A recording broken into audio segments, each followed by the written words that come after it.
Hello বন্ধুরা, রাজবাড়িতে বর্তমান ঘোরাঘুরি করার জন্য মোস্ট বিউটিফুল প্লেস হচ্ছে ভাইরাল গোধূলি পার্ক। ভাইরাল গোধূলি পার্কের এত প্রশংসা শুনে যেন এখানে না এসে পারলাম না। এজন্যই তো চলে আসলাম ভাইরাল গোধূলি পার্কটা ভ্রমণ করে দেখতে। শুরুতেই ভেতরে প্রবেশ করার জন্য জনপ্রতি 20 টাকা দিয়ে টিকিট কাটতে হবে। এছাড়াও বাইক বা অন্যান্য যানবাহন পার্কিং করার জন্য রয়েছে এক্সট্রা পার্কিং ফি। যদিও একসময় এখানে ফ্রিতে ঢোকা যায়, কিন্তু এখন সেটা দর্শনার্থীদের উপচে পড়া ভিড় দেখে টিকিটের ব্যবস্থা করা হয়েছে। এজন্য কর্তৃপক্ষের ঝোপ বুঝে কোপ মারার মতো। ভেতরে ঢুকে বাম দিকে তাকাতেই চোখে পড়বে একদল লোক কাঠ দিয়ে বানানো সেতুর উপরে ছবি তোলা বা টিকটক করায় ব্যস্ত। সামনেই রয়েছে 0 পয়েন্ট, তারপর লেক ভিউ, যেখানে দাঁড়ানো মাত্র আপনি চারপাশে শত শত লোকের ক্রাউড শুনতে পাবেন। সামনে দিঘির মধ্যে রয়েছে একটি ভাসমান সেতু, যেটা এই পার্কের সব থেকে সুন্দরতম জায়গা। পাশেই রয়েছে একটি বোট, যেটা উঠে আপনি পুরো দিঘিটা ঘুরে আসতে পারবেন। সাথে পুরো দিঘির সৌন্দর্যটা একদম কাছ থেকে উপভোগ করতে পারবেন।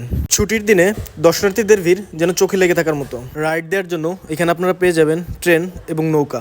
পাশেই অবস্থিত মেলার মাঠ, যেখানে কিছু মানুষ সবসময় কেনাকাটা করতেই ব্যস্ত থাকে। ছবি, টিকটক আর গোধূলি বিকেলটা উপভোগ করার জন্য সব থেকে বেস্ট জায়গাটা হচ্ছে এই বালুর মাঠ। পুরো পার্কটা এক নজরে ঘুরে দেখার জন্য আমরা বাইক নিয়ে একটা চক্কর দিয়ে দিলাম।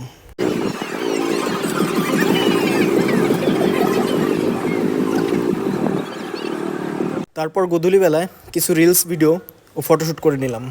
পড়ন্ত বিকেলে সূর্য ডোবারের দৃশ্য যেন আপনাকে মুগ্ধ করবে। ভালো থাকবেন সবাই, আল্লাহ হাফেজ।